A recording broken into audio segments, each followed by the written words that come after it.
It's a huge honor. I actually just wrapped my tour last night, and there was no way that I wanted to miss this. So we jetted here. It was my first jet experience, and I think I've been ruined for travel now. I just want to be on jets all the time.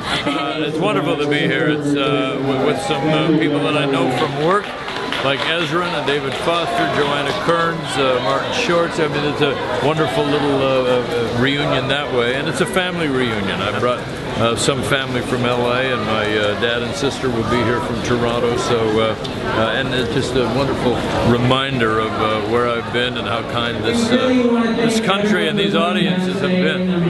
It feels great to be here. I mean, we had such a wonderful time working together, and have remained dear friends all these years. I mean, it's a while ago. I mean, Growing Pains has been off the air since 1992, which is hard to believe, but we have stayed very, very close. A wife, 3 daughters, and a female dog. So I'd like to say I was enlightened, but no, I'm just kidding. But I'm a big supporter of women's sport. It's not always in the limelight like it should be. But I think to put it all into perspective, the team medal, and it was a team medal, but Christine was the leader.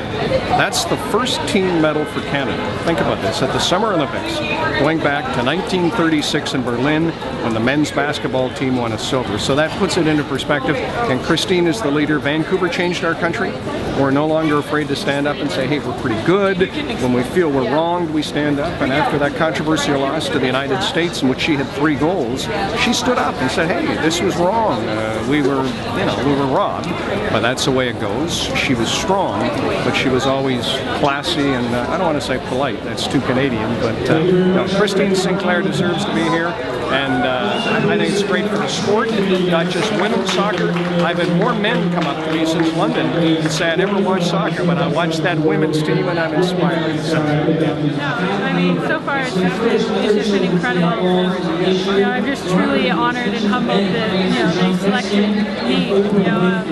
I think 5 or 10 years ago this could have never happened for a female athlete, especially a soccer player. So it's nice to see that the change is happening.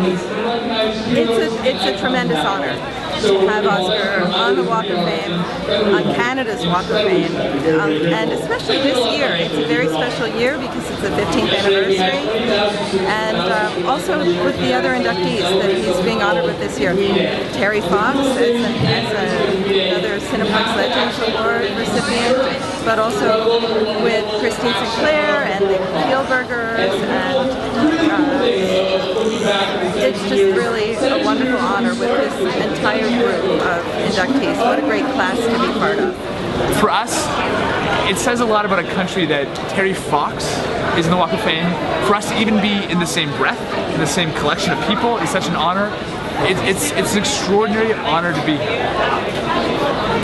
You know, it's an opportunity to celebrate what young Canadians care about and what they do. We have an event called We Day that we celebrate. We just actually recently did it here in Toronto, of course.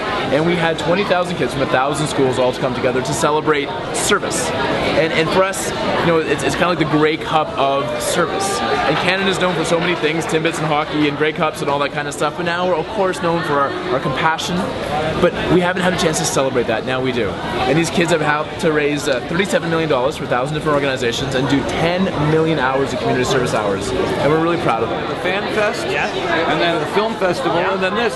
So I've been here 3 times this month. Absolutely. How do you like Toronto? Well, been here for so long. You know, it's like born in Detroit, so it was our backyard. You know, but Toronto's one of the cities I could live in if I wasn't living in Phoenix. Well, okay, I'll tell you what. For me, what's amazing about this moment is how much talent is gathered in this building tonight. You know, Canadian talent, great Canadians who've influenced the world through the arts, through the sports, through philanthropy. And the fact that we celebrate that as a country is a very important thing, because it reminds us that none of us got here by accident. We got here because we had a country that supported these things in our schools, that we had the arts, we had sports, we were invited to community activism through our school, and we're slowly removing that stuff, and I think that's a very dangerous thing.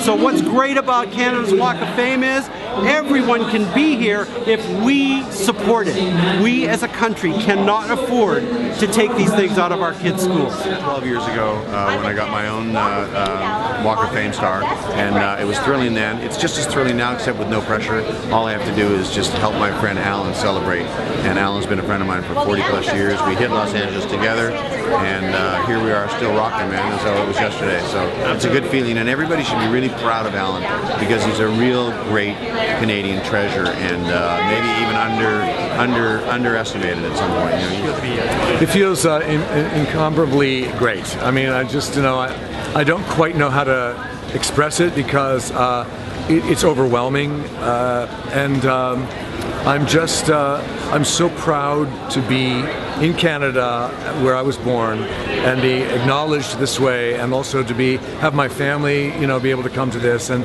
it just means the world to me, and I'm just filled with gratitude. The